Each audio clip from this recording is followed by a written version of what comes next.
Hello everyone! I see this question on a lot of places like on Twitter and Facebook, so I thought I'd make a video answering the age-old question, how do I hire an artist? In this video, we will be going over all of the important details for hiring an artist, including different types of artists, what information to give an artist, how to budget for an artist as well as sample budgets, how to find an artist, and proper etiquette for communicating with artists that you hire. At the end of this video, there will also be a small fact for the questions that did not really fit anywhere else. So let's get right into it. There is a crucial step you need to take before you even start to look for artists, and that is to decide what kind of art you're looking for. I've made a little list, and while many artists do multiple jobs on this list, and even some jobs not listed, other artists are fairly specialized. When you're planning out a budget, keep in mind that you'll actually be paying for each job you'll need, not just the final product. 1. Graphic design. These are your logo artists, your emo artists, and your sign artists. If you want it done in vector, these are the people to go to. If you're not quite sure what vector looks like, it's often, but not always, the cleaner, more stock art looking art that's used in marketing and on shirts and signs and vehicle wraps. These artists are fantastic at creating work that fits along with the theme of whatever project you're hiring them for is, including themes that aren't quite yet established. 2. UI and UX. UI stands for user interface, or how a user interacts with something, and UX stands for user experience, or how a user feels when they interact with something. These are a special type of design artists that build the experience of a customer in one way or another. One example of the work they do is building websites, though not all of them know how to code a website. You should consider the design and code two separate jobs, and even if one person is doing both, you should be paying as if two people are doing the work. Another example is in games, where these artists design how a player goes through menus, talks with other characters, and all around interacts with the game itself. I feel like this is where I'd also put things like card interface design and board design for tabletop games, but I could be entirely wrong on that, to be honest. Correct me in the comments if I'm wrong, or validate me if I'm right. 3. Illustrator. These are the artists that create pictures that look more like paintings, or even create paintings if you're looking for traditional artwork. For context, traditional artwork is anything created outside of a computer, while digital work is anything created using one. These are the artists you'll typically want to look for when it comes to card art, box art, board art, or really any art that you want to have feel more artsy and less businessy. 4. Character designer. These are the people that actually design a character from a description. If you don't already have a character to give to other artists and want character art, prepare to pay at least a portion of the design cost too, because you're expecting the other artist types to do two jobs more or less. That said, if you're looking for a character sheet, a design for a Vtuber model, or another technical version of a character design, you should absolutely seek one of these artists out first. They are the ones that specialize in building a memorable character and give characters their personality. 5. Animator. The first step in hiring an animator is deciding if you want a 2D animator or a 3D animator, as they'll have entirely different goals. 2D is the flat art you see in most cartoons. Think Steven Universe or the Powerpuff Girls. 3D is what you see in a lot of AAA games, where you can more or less see multiple directions rather than a flat image straight on. 6. 3D artists. There are a ton of different types of 3D artists, and I am just now delving into this, so please know that if you're looking to build something 3D, you're probably going to want to hire a lot of people, as there are a ton of different aspects to 3D work. This includes A. Modelers, who are the ones that create objects and characters by sculpting them. If you're looking to get a single model done, but not like build a game, you're only going to need to hire this person and maybe someone to build the rig, but they very well could be the same person. Just remember that you're once again hiring them to do two jobs and should pay them as if you're paying two people. B. Rigging specialists. These are the people that create the movement of a model and make it look natural. This is what I meant by building the rig. C. Lighting. These are the people that make your light look right and natural. D. Environment artists. These are the people that build the backgrounds of your world. E. VFX. These people are the magic workers that make everything look right when building a 3D world. I don't know how they do it, but they are literal wizards, and you should pay them as if they are an eldritch being because they are terrifyingly powerful, and judging by how often they're needed on job boards, no one wants to do this job. Or maybe just no one is strong enough. 7. Other. This is such a small list compared to the different fields of artists there are out there. If you're looking for something specific and I didn't cover it, feel free to leave questions in the comments. Other places to maybe figure out what you need are art job boards to see what descriptions match up with what you're looking for. ArtStation has a fantastic job board if you're wanting to start there. Okay, so you've decided what kind of artist you're looking for, but you're not quite ready to go looking for which artist you want yet. Next, you need to decide on the art that you want and write it out. Before we go any farther, I would like to mention that in the dibbly-doo below, I've left a link for a commission cheat sheet that I've made that you can save as your own and use that to write out everything listed in this step. If you need clarifications on anything, I'll probably cover it here, and of course if I didn't, you're always allowed to ask. The first question most people ask me is this: how much detail is enough? How much is too much? And my answer is generally try to make it at least half a page, but no more than 2 or 3 pages, single-spaced, 12-size font times New Roman, so that you don't ramble or force the artist to read your entire comic or book in order to do the commission for you. If that's what you're wanting them to do, then you'd better be compensating them for that time. So what should you write for details? Well, specific details will vary based on what type of art you're looking for. For instance, a logo description will look fairly different than an illustration description, but I can give you a decent list of key details to consider and a short description of what they are or why they're important. 1. General tone and idea of the image. What should the viewer feel when looking at it? A mood board is a great thing to add to this description because it will help the artist feel what you're wanting them to feel before they ever put pen to page. 2. What perspective you're wanting the image to be viewed in. Is the viewer looking up at the image and made to feel small? Are they looking down onto it to feel strong and powerful? Should they feel as if they're hiding from something and so the angle should look like you're looking from behind a wall? 3. What is your intent with the image? Are you trying to promote a product? Are you just wanting a creepy poster for your wall? What is your image's call to action, so to speak? 4. Specific objects and items that should be included in the image. If your logo is for a basketball coverage website, consider asking them to include a basketball. If the illustration is a cute forest scene and you want mushrooms, make sure that you ask for mushrooms. 5. If there are characters, there are a lot of specific details that you can add. A few to think about are A. How many characters are there? Who are they? Make sure if they're existing characters to give references to them so that you're thinking of the same character that they are. If they aren't existing characters, describe their physical characteristics as best as you can and tell the artist what you're leaving up to them. B. What poses are they in? Is one swinging a sword and the other cowering below it? Is the person dancing? Is the cat sleeping in the sun?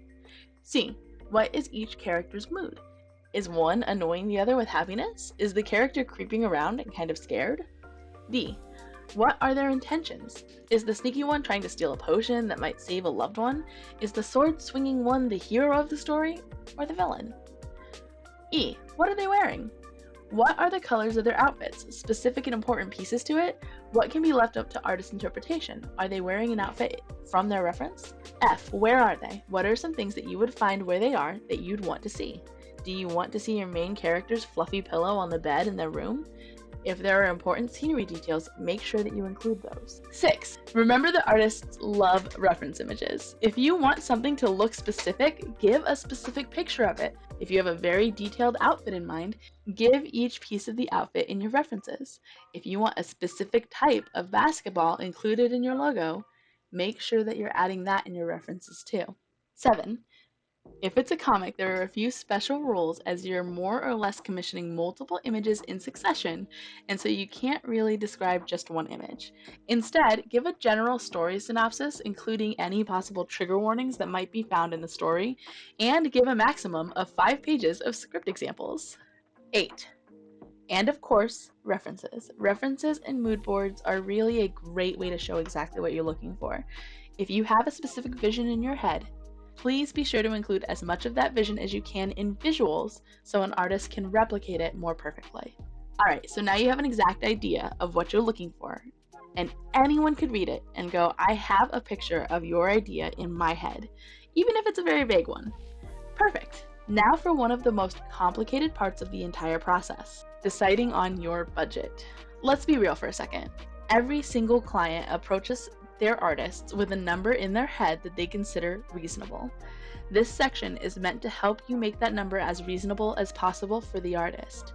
So I'm going to take you on a little journey to understand how artists come up with their prices and give you some sample prices based on my own baselines and what I've seen from other artists recently.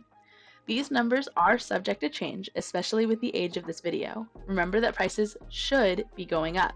So if in like 6 months these numbers are way higher, that's a good thing. Anyways, let's ask some questions and explain why they're important to help see what your budget should be. 1. How long will this project take? Remember that an artist's time is their most valuable asset. The more time spent working for you, the less time they're spending working on another art, so you need to compensate them fairly. Based on your details written and how difficult and detailed the pieces are, how many hours do you think each piece of your project should take? Now, double that number.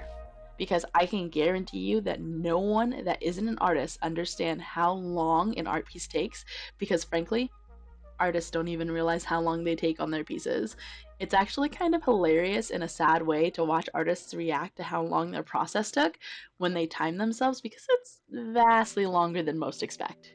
Are the characters already visually designed, or will the artist have to design them with the pieces? This will add to the overall amount of time. And how large are the pieces? It takes less time to finish a 72 dpi 5-inch by 5-inch image than it will take to finish a 600 dpi 24-inch by 36-inch image. 2. How many pieces of work will it be? Sure, each card might only take 5 hours of work, but if you're having them do 100 cards, they're going to be doing 500 hours of work for you, and you should be compensating them fairly for that. 3. What is the skill level of the person you're hiring? Remember that someone whose work looks more polished and professional should be paid more than someone whose work looks less skillful. And they should know that too. Be prepared to pay higher prices for people who have put more work into their skill. You're not just paying for the hours it takes them to make your work, but for the hours they've spent developing the skill to create what they're creating for you. 4. Is this personal, commercial, or private work? Personal work means that this is just a work for you and you have no rights to profit off of it. You need to discuss with the artist before the commission starts if you're allowed to post it anymore. These will cost the least of the 3. Commercial means that you can sell copies of it and profit off of it, but the artist still has rights to post it anywhere and claim it as theirs. Exclusive commercial rights mean the artist cannot profit of it after selling it to you.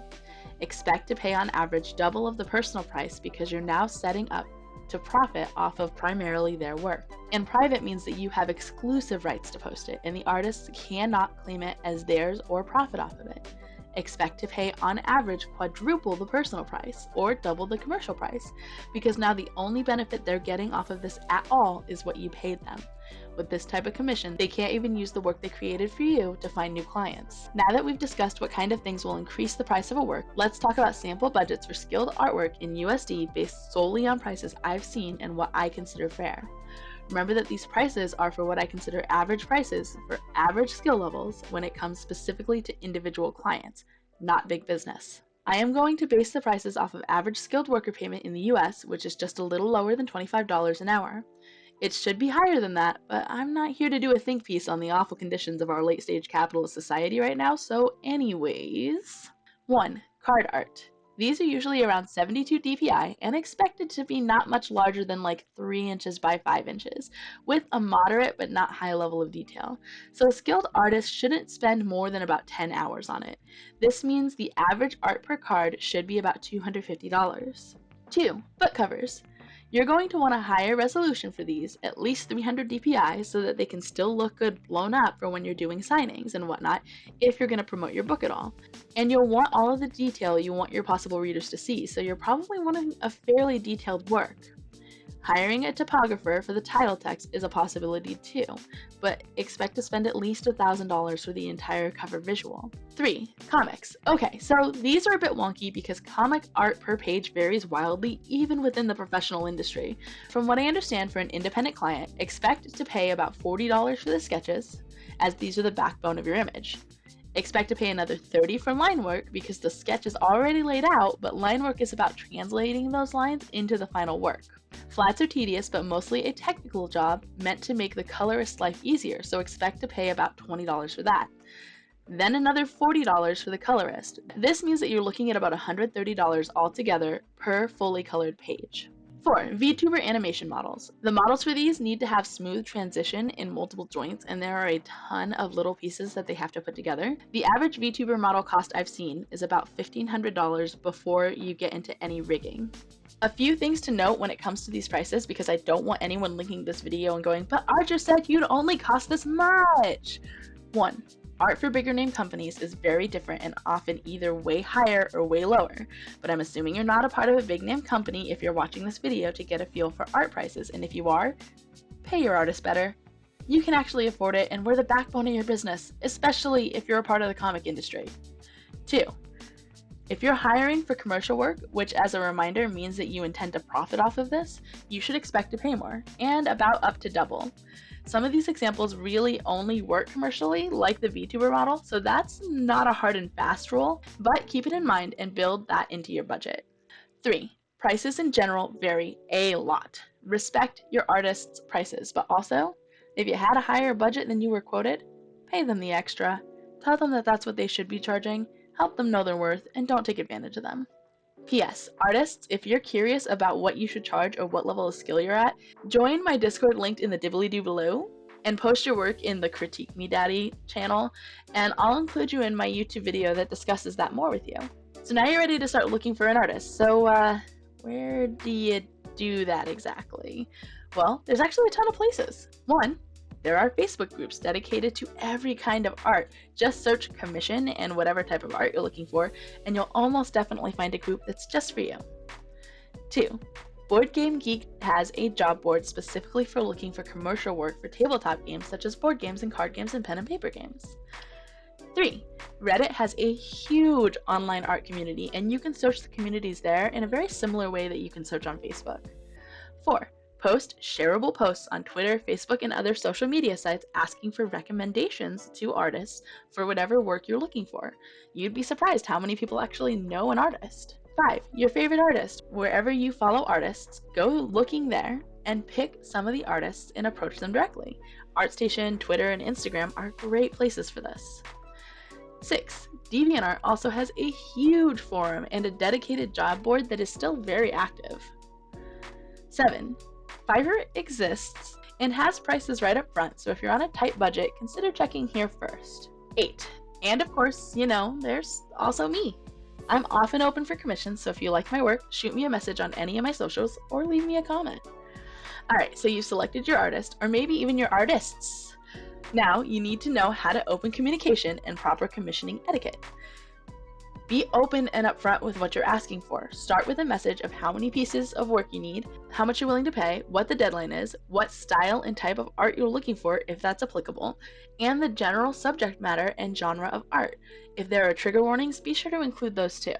Be ready to adjust your budget to the artist's costs or to decline with grace. If an artist costs too much, thank them for their time and tell them that you hadn't planned a budget that high. Tell them that you will wait to approach them again until you can afford them. Do not insult their prices. They know their worth. Just because you don't doesn't mean you get to be nasty, and trust me, artists do talk, and you will be blacklisted from multiple artists if you treat the wrong one like crap. If you can't afford them, then go find an artist that you can afford. Lower your standards if you have to, or save up until you can afford that artist specifically. Do not ask if they are willing to do the work for free or for exposure instead. This should go without saying, but it doesn't, so here we are. So awesome, you have found an artist within your budget that has agreed to do the work for you. Now your next step is actually going through the hiring process. Generally, you need to create a contract. Most artists will actually write up the contracts themselves or have a template ready to sign. If not, you should definitely ask for one. There are plenty of templates for art contracts online. This is especially true if you're doing commercial work, as you want to have a contract list out exactly what rights you will have and what rights the artist has. And the artist should want that too. You also especially want a contract if you're doing a payment plan or paying full price up front, as it helps guarantee payment to the artist and work for the client as long as payment terms are completed. Now I will say that if they are a friend and you two have done a good chunk of contracted work together in the past and it's a personal piece, that there's nothing wrong with not having a contract, because you probably don't need to be protected in that case. But if there's any possible red flags and money is going to be exchanged, consider a contract. This falls under the rule of if someone is trying really hard to convince you that you don't need one, you definitely do. So what is a payment plan, since that's something you'd want a contract for? Well, to start, most artists require either full payment up front or half payment up front and half upon completion. That second example is what's considered a payment plan. You only have to pay a portion of the cost until it's finished. Another payment plan that I like is for certain amounts to be paid at each stage of the art. This guarantees the artist and client agree at each stage of the art, making it easier to ensure that no late stage changes are required. Just keep in mind that any artist doing this kind of a payment plan should and will straight up stop production on your work until each payment is received. Another payment plan that's great for large amounts of commissions is paying for each individual piece up front. So to go back to the card example, if you're paying $250 per card and buying 10 illustrations, you would pay $250, wait to receive that finished art, and then pay another $250 for the next card until all of them are done.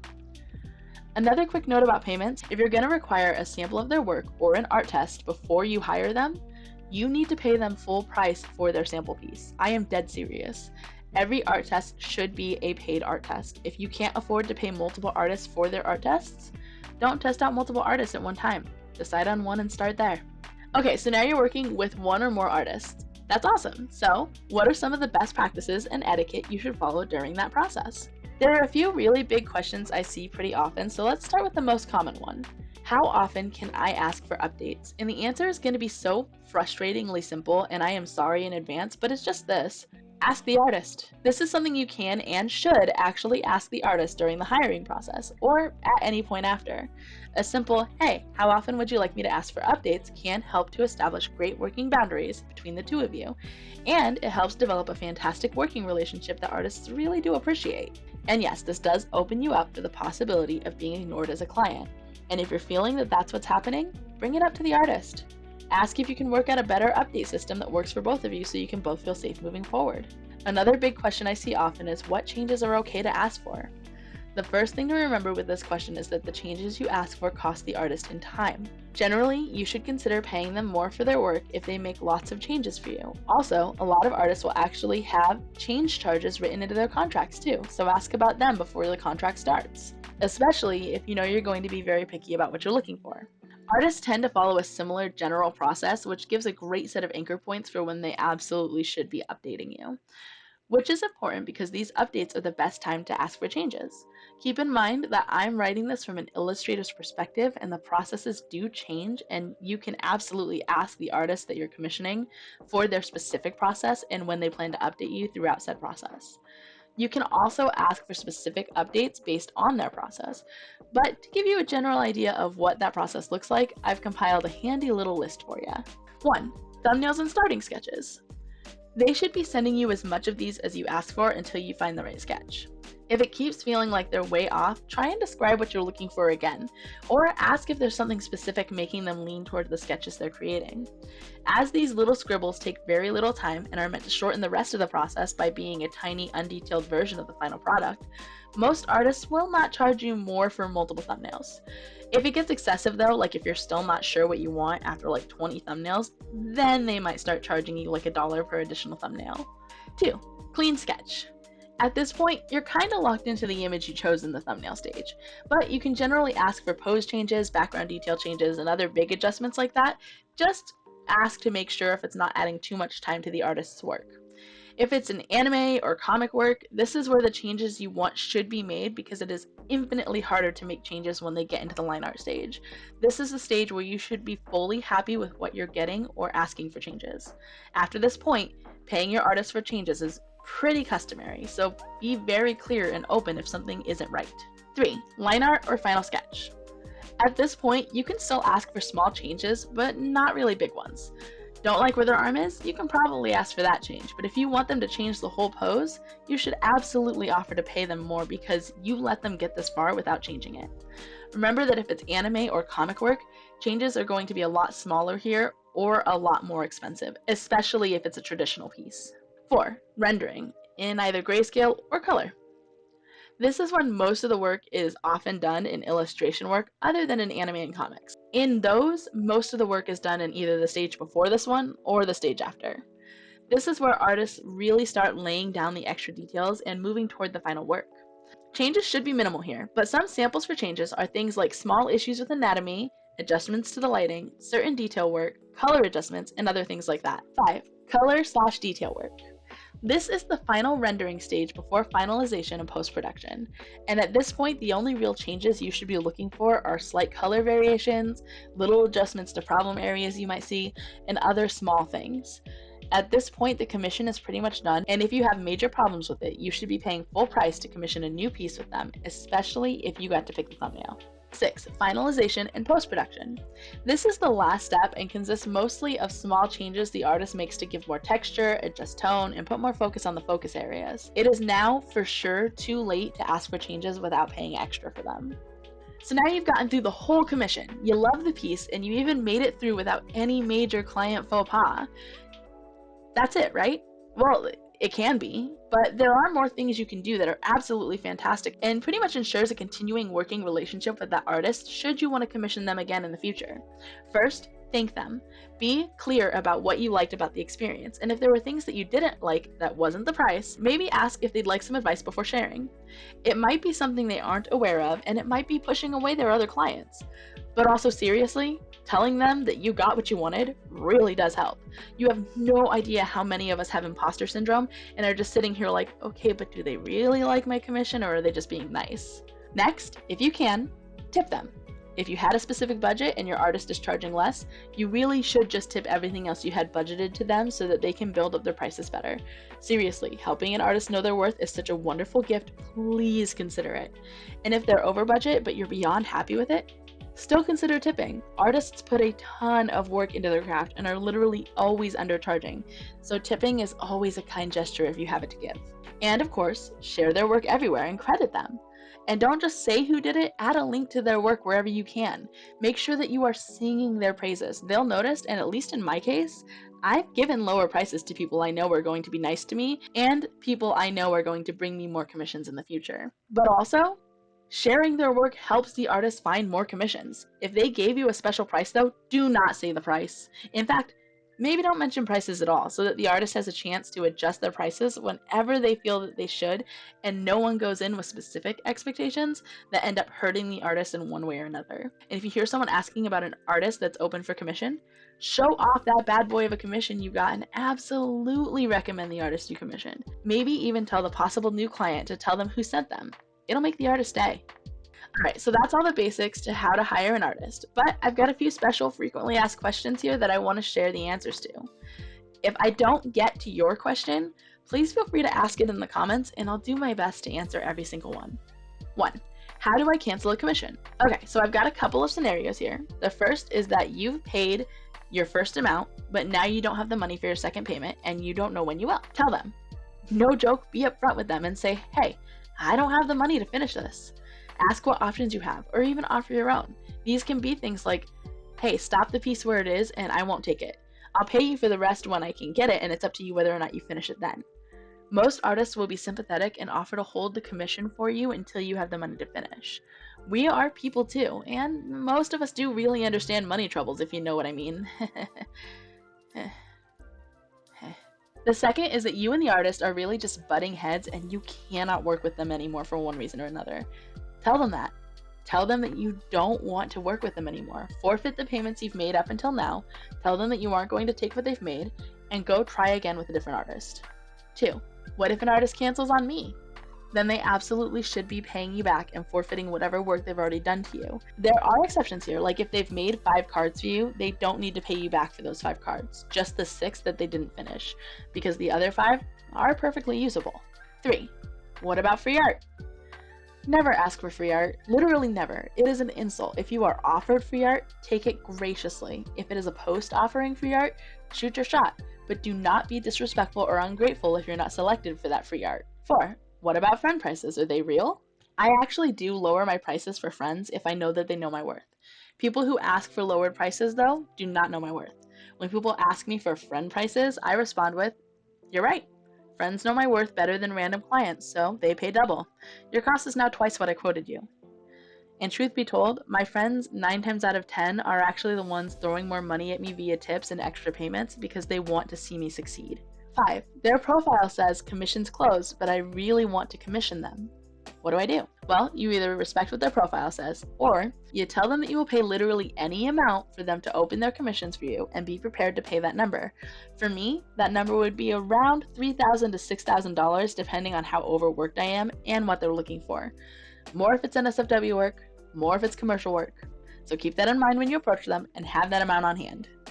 Thank you so much for watching my video, and I hope I helped with whatever question you searched to get to me. If not, please feel free to leave a comment. If you use my commission cheat sheet, I'd love for you to send me some love with a like on this video. If you're an artist looking for how to find commissions, keep an eye out because that video will be coming soon. Also, if you're here specifically to watch the art, the part 2 will come out with some more tips on commission stuff. So, special thanks to Cody Fur, Oriboo, and Indefinitely Indigo over on Patreon. The sketches you're seeing during this outro are actually Patreon dollar doodle rewards done for each of them. If you're interested in getting a doodle yourself, you'll find my Patreon link below too. Thank you all for staying until the end of this video. I love you all, and if you like my content, please like and subscribe, and maybe even check out my Twitch channel. I do art and try to send out all the positive vibes possible. Links to all my socials can be found below. Bye!